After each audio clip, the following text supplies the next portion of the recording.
হঠাৎ করে একদিন ঠিক হলো আমরা পুরী ঘুরতে যাব। তাই দেরি না করে আমরা তিনজন আর একটা দিদির পরিবার মিলে চললাম পুরীর উদ্দেশ্যে। যেতে গিয়েই আমাদের প্রথমে একটা বাধার সম্মুখীন হতে হলো। সেটা হলো ট্রেনটা 2-2.5 ঘন্টা লেট। অনেকটা পর যখন সেই ট্রেনটা পৌঁছলো তখন অনেক রাত হয়ে গেছে, তো আমরা খাওয়া দাওয়া করেই শুয়ে পড়লাম।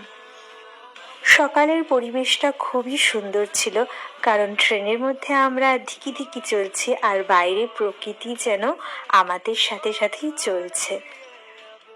যত বেলা যাচ্ছে আমাদের খাবারের সমস্যার সম্মুখীন হতে হচ্ছে, আর ট্রেনটাও এত ধিকি ধিকিতে চলছে যে আমরা পুরীতে অনেক লেটে পৌঁছবো। আর এখানকার স্টেশনে খাবারের খুবই অভাব, জল ছাড়া আমরা কিছুই পাচ্ছি না।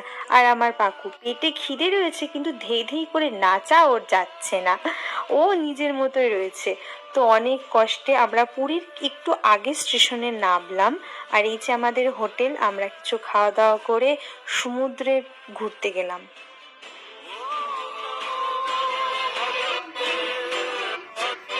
সোনাকে আর কি বলবো, ও অনেকটা রাত জেগেছিল, কারণ ও ট্রেন দেখতে এতটা ভালোবাসে আর এতটাও এনজয় করছিল পরপর যখন ট্রেনগুলো যাচ্ছিল তখন। আর এই যে সমুদ্রের ঢেউ, ওটাতেও ও খুব এনজয় করছে। ও বলছে, মা আমি বাড়ি যাবো না, আমি এখানেই থাকবো। ওকে কি বলবো, আমারও মনে হচ্ছে আমি এখানেই থেকে যাই। এত সুন্দর পরিবেশ আর এত মনটা হালকা হয়েছে এখানে এসে। আর এই যে দুজনে মিলে বালির ঢিপি করছি।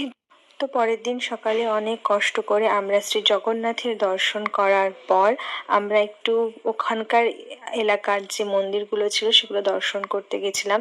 এবং একটা মন্দিরে গিয়ে দেখেছি শ্রীকৃষ্ণের গাড়ির চাকা রয়েছে এবং অনেক কষ্টে সেগুলোকে ঘোরানোর চেষ্টা করা হচ্ছে, কিন্তু ঘুরছে না। তবু অনেকে চেষ্টা করছে, আমিও করেছিলাম।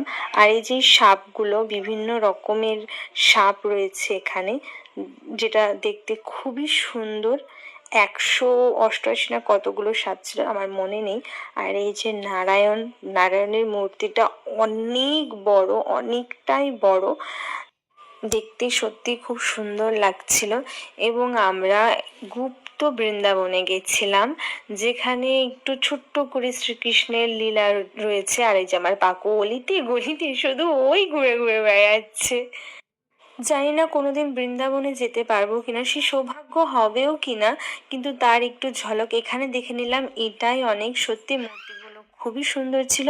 এবং তারপরে আমরা চলে গেলাম শ্রী চৈতন্যের মাসির বাড়ি, যেখানে মানে চারিদিকটা জল আর মধ্যেখানে একটুখানি মন্দির রয়েছে। অপূর্ব লাগছিল, অসাধারণ লাগছিল দেখতে।